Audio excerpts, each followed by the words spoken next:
Today on Energy Contact, the road to health, growth, happiness, and realizing your full potential takes a lot of work. It requires effort, exertion, knocking down barriers. But here's a paradox. It also requires that you're completely at rest, at peace. Well, how can you be both at the same time? Well, if you'll take the effort to sit tight for the next few minutes, we're going to explain it all, because you can rest assured that that's where we're bound right now on Energy Contact.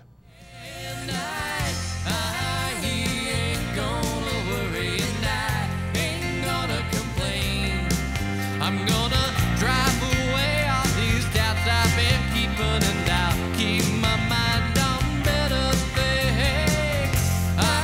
He ain't gonna worry and I ain't gonna complain. I'm gonna drive away all these doubts I've been keeping and doubt. Keep my mind on better things. Hello and welcome to Energy Contact. My name is Joseph Willenbrink. Thank you for joining me today, and thank you to the production staff here in the studio for helping me get my message out to you.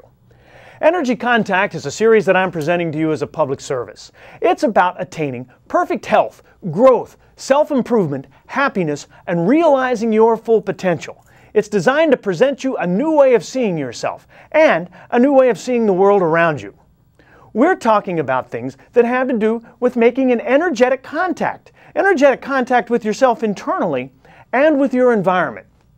There's no difference between the body, the mind, the spirit, the emotion, the intellect, the ego. There's no difference between mass and energy. They're all the same thing. There's something about us that loves to dissect and divide and categorize and classify. Pull these things out. Take one little cell out, look at it under a microscope, and think we understand the big picture. But in fact, all that health, growth, and self-improvement we're talking about take place when we do just the opposite. When we see the big picture, when we put it all together, when we make an energetic contact between the physical world and the unseen one. We're presenting on these programs a brand new paradigm that's thousands of years old. We're presenting extraordinary topics for ordinary people. Let's move right ahead with that. Let's bring up our slide. Everyone, please understand that I am not a doctor. I don't want to be one.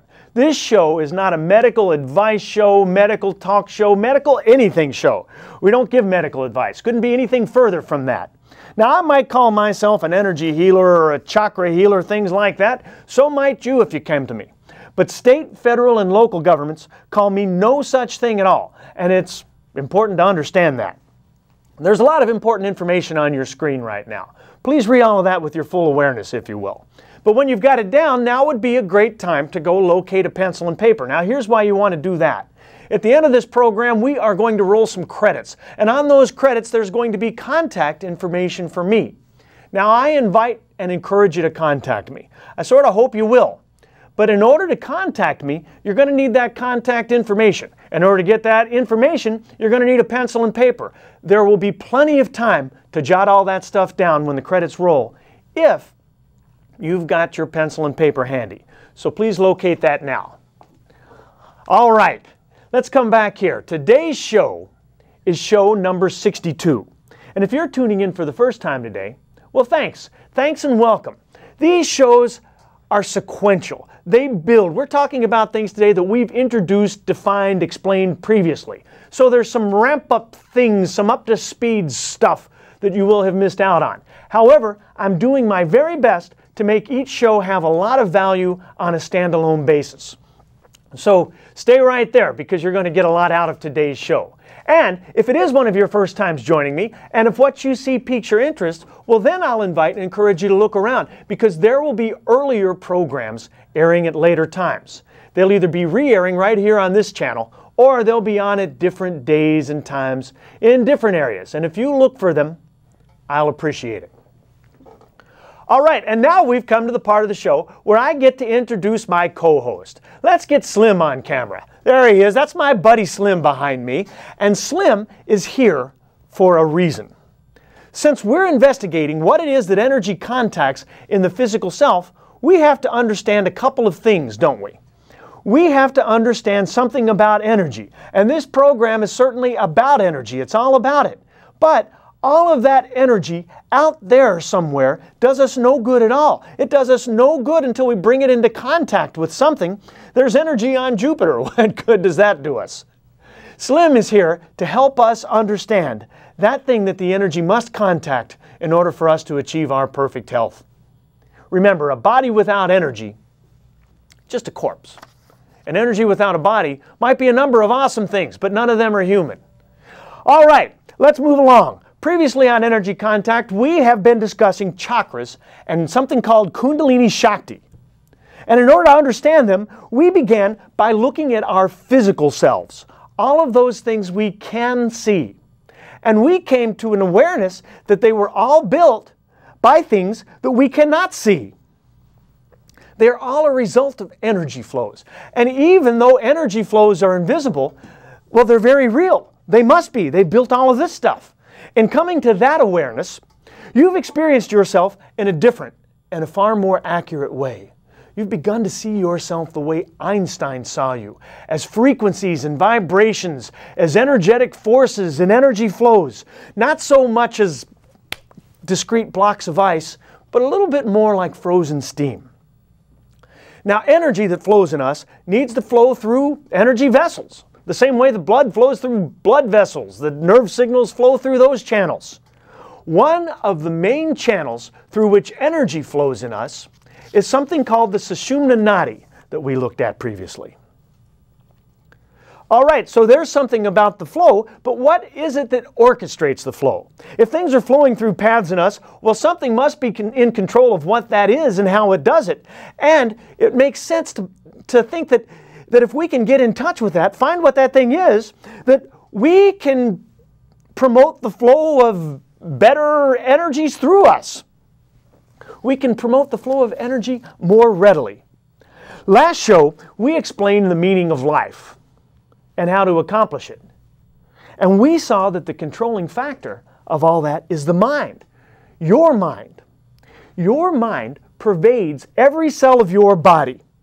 Every cell in you has intelligence. We've seen, in fact, that it is very difficult to be a healthy person, a spiritual person, a happy person, until and unless you've managed somehow to promote the flow of invisible energy through your physical structure. And the mind is in charge of it all. It's in charge of all that. And so the subconscious mind then, as we saw, is that body intellect we've been looking at. That body intellect we've seen since the very early shows of Energy Contact. The same materials in our brains that give us memory, thought, logic, reason, recall, intelligence, intellect, all those things we've always been taught they were brain things. In fact, they're in every cell of our body. They permeate every cell of our body.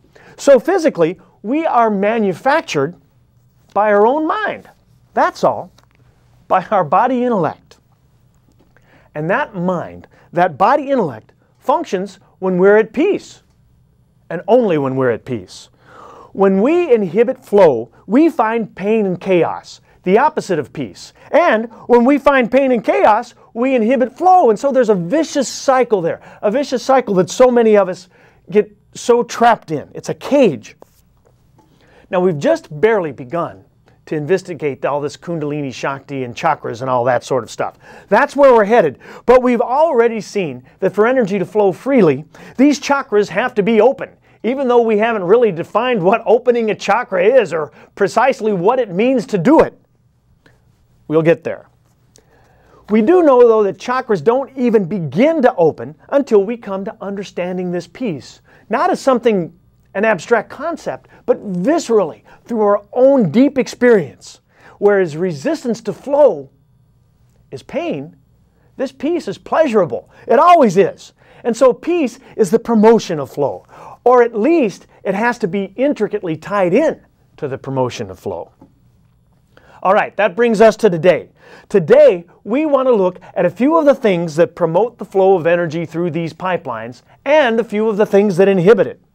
We've already seen those chakras, that there are things that either promote that flow or crimp it off. But we want to understand things that open or close the chakras. So we're going a level more fundamental than that. And first, we need to understand a little bit more about the mind, about pleasure and pain, peace and chaos, and what your boundaries have to do with all that. We need to see how to take down the barriers to flow.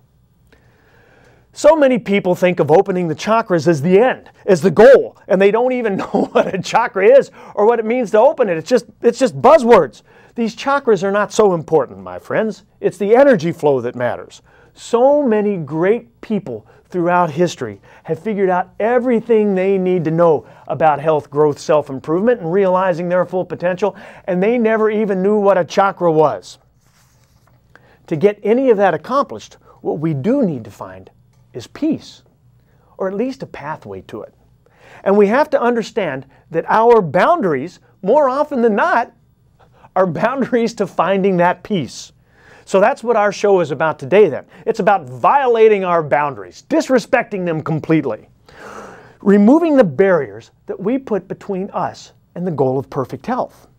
How'd those barriers get there in the first place? Well, we put them there. And only when we come to terms with that and get out of our denial of it will we be able to knock down those walls, to grow, to move on, to move that invisible yet very real energy through our physical channels. In fact, the physical part is really the unreal part. It's just a hologram of this much more real, invisible, energetic world. It's an optical illusion, a shadow, that's all. The wavelengths and the flows and the frequencies, they're all that matter. It's that frozen ice that Einstein explained so clearly. And yet most people, including people who study Einstein, including people who use his theories daily, even teach them, somehow are unable or unwilling to consider. All right, so that's where we're headed today. But first, we've got a few moments. Let's take a second to have our virtual field trip time here. It's this part of the show where we get to take our journey in our mind's eye. For today, we get to visualize that we're going to a gym. We want to find the strongest man we can find there. We've come to give him a task. So, we find this very huge fellow, a nice man, looks a little bit like the Incredible Hulk.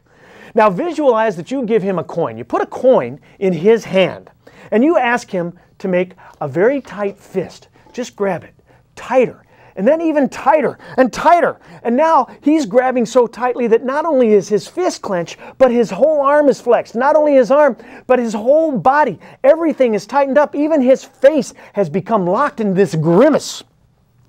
Everything is all tensed up just because of his hand.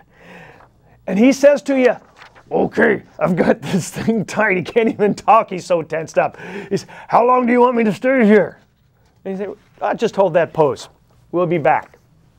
Well, about 8 hours later we return, and there's our friend faithfully doing his task. But he's all twisted up, and by now he is hurting all over. He's in pain, just because of his grip. And so you say to him, all right, let go now. And you notice a very strange phenomenon. He can't do it. Our friend tries to release, but he can't, at least not completely. He's been holding so tightly for so long, he's unable to just open his hand. It's cramped in that fist.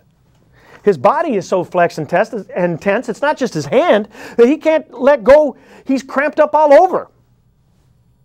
Just because of his grip. Hold that thought. We've been discussing Kundalini and energy pipelines, and we're getting ready to start looking in detail at your chakras. There are a couple of things that we're covering before we get to it, though. A couple of things we have to get out of the way.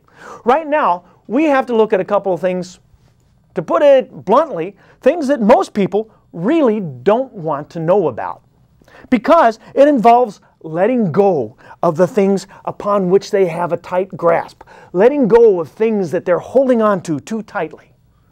On Energy Contact, we have no time for that. We're doing better things. Let's bring up a slide. I want to bring back a quote of one of my favorite quotations here.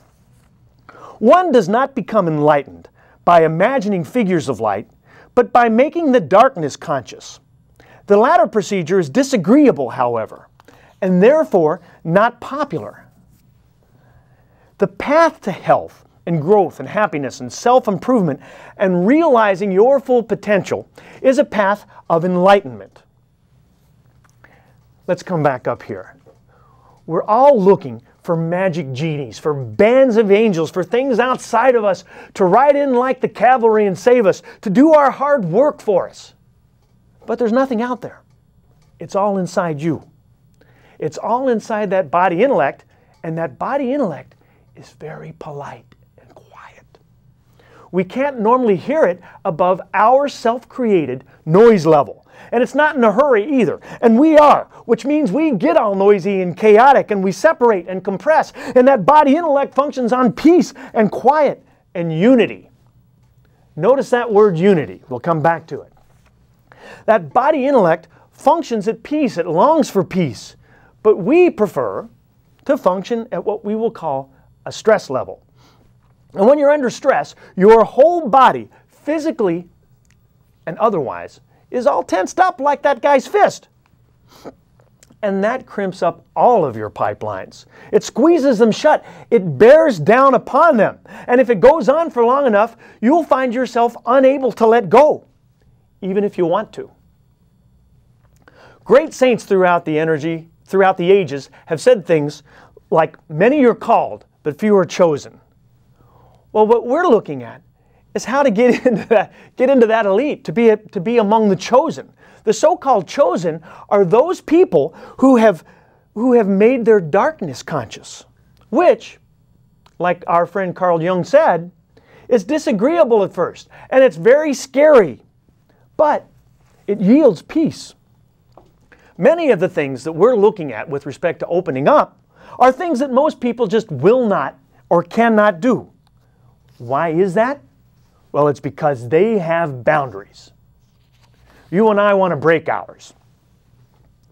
Okay, so we know this body intellect is the subconscious mind, and we know that the mind tends to take the shape of whatever it is upon which the mind focuses.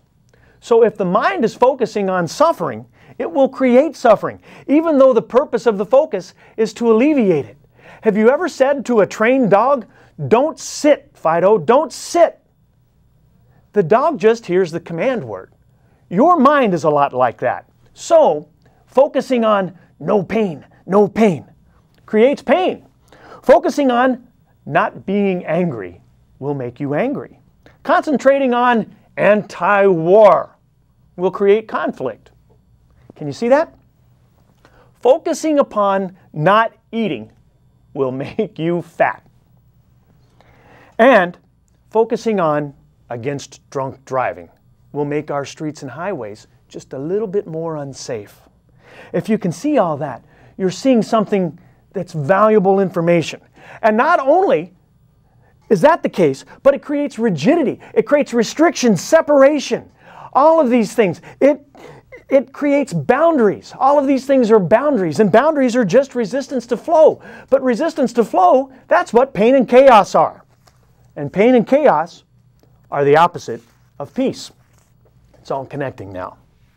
All right, so let's get back and see what all this has to do with energy flow. We want to get back to our story of Shakti. Remember Shakti? It's a yogic parable about what goes on in our body, in our self. Shakti, if you recall, has this boyfriend named Shiva. And she wants to see him. She wants to be reunited with him very badly, but she's very, very far away from him. And Shiva isn't moving. So Shakti knows that if she's going to see him, it's up to her.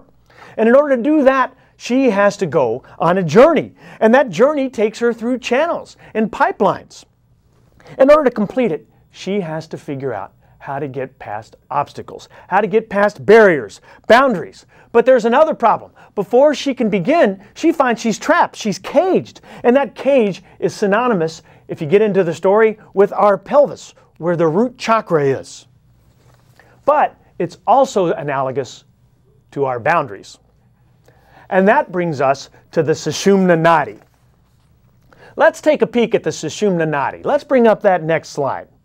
The Sushumna Nadi is a pipe. It's that thing on the right of your screen there. Really, the Nadi itself is just that little skinny pipe right in the middle of it. It's the pipe through which Kundalini Shakti must travel, and now you know the name Kundalini Shakti and the story it comes from, and upon which are located 6 of the 7 main chakras. It functions a little bit like that medical symbol there. That's where that medical symbol came from. And it runs along a pipe that is roughly synonymous with your spine. When the yoga teacher says, if you go to yoga class, the yoga teacher says, bring that energy up your spine. She really means bringing it up the Sushumna Nadi. Now all of us, in a metaphoric yet very real way, want to get the Shakti in us to wake up, break out of her cage that is the pelvis, rise up the Sushumna, and be reunited with Shiva. Those little circles on the drawing on either side of your screen there, those represent the chakras. Now opening up chakras is a very, very good idea. I recommend it, but it's not the goal. The goal is moving energy, moving Kundalini Shakti unimpeded up that Sushumna so that you will create health, happiness, growth, self-improvement, and the realization of your full potential.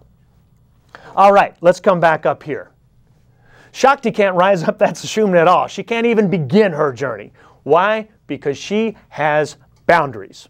Before we start traipsing about through nadis and chakras and all that stuff, we have to break out of our cage. And then, you know what we got to do? We got to mutilate it. We got to break it so that it can't reset and trap us again. Your boundaries could be defined thusly. They are the tools you use to keep yourself from moving forward. They are the religion that keeps you from being spiritual. All the time we meet people who talk about respecting my boundaries, honoring my boundaries, and you're violating my boundaries. I've got my boundaries. Things like that. Maybe you say it. We're trained to say it. It's in.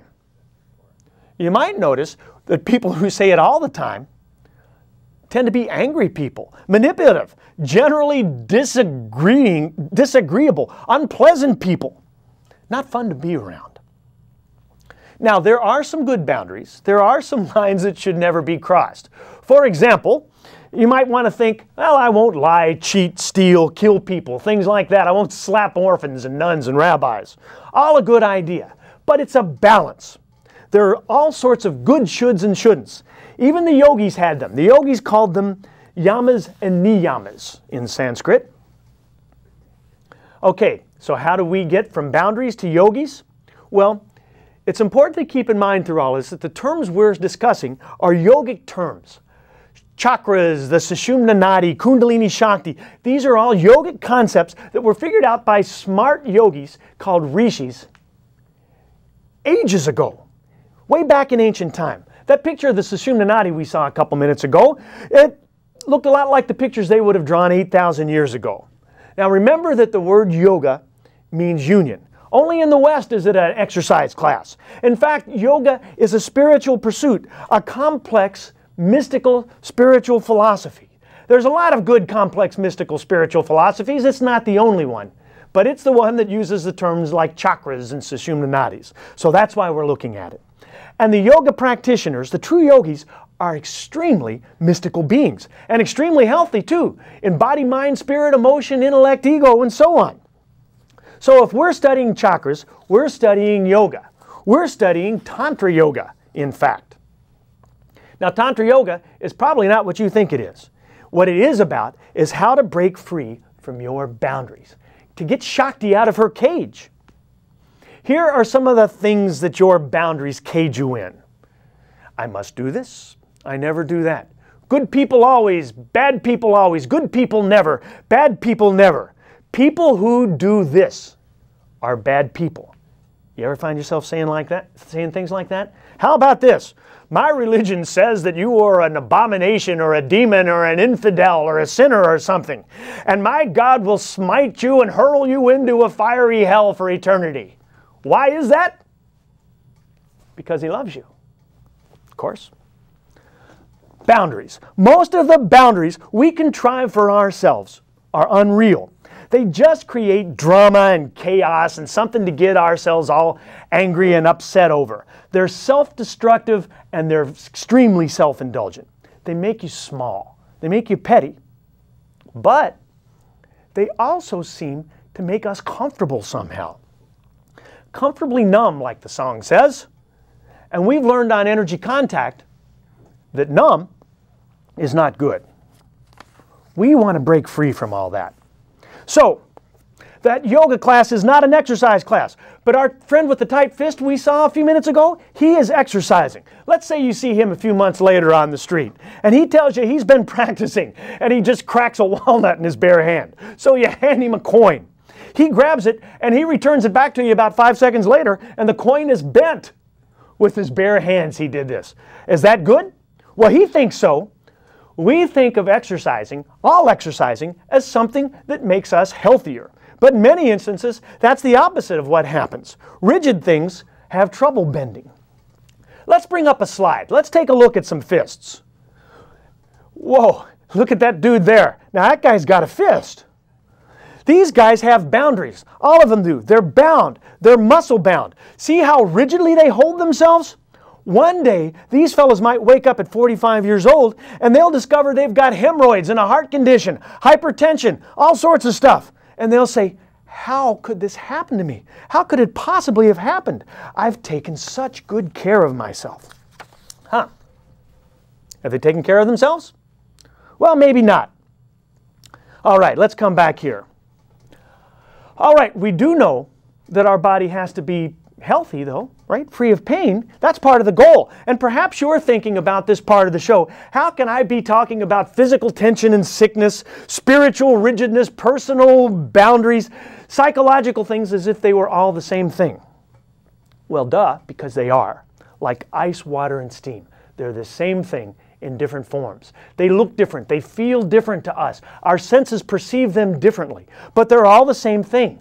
Like body, mind, spirit, emotion, intellect, ego. All the same thing. Most people, when they have a sickness or a physical issue, they'll say things like, oh, I've tried thousands of things. You know what? They haven't. They've tried one thing thousands of times. There's a lot of things they won't try. Why? Because they've got boundaries. We want to violate ours. Maybe the reason you get stuck is because you weren't aware of it. But even when you become aware that you're caught in a trap, you're still trapped. Maybe that's the difference between being the called and the chosen, huh? If you want to make energy contact, you must be boundless. So on energy contact, we completely disrespect your boundaries. It's important to understand that. Our strong friend wants to get healthy by bending coins. But we don't want to do that. To make energy contact, we want to open up those chakras everybody's talking about. We need to disrespect our boundaries. Let go of our old nature and get a new one we can cooperate with. And that's all the time we have today. Thank you so much for joining me. I wish you peace and positive energy and a healthy life in energy contact. He ain't gonna worry and I ain't gonna complain. I'm gonna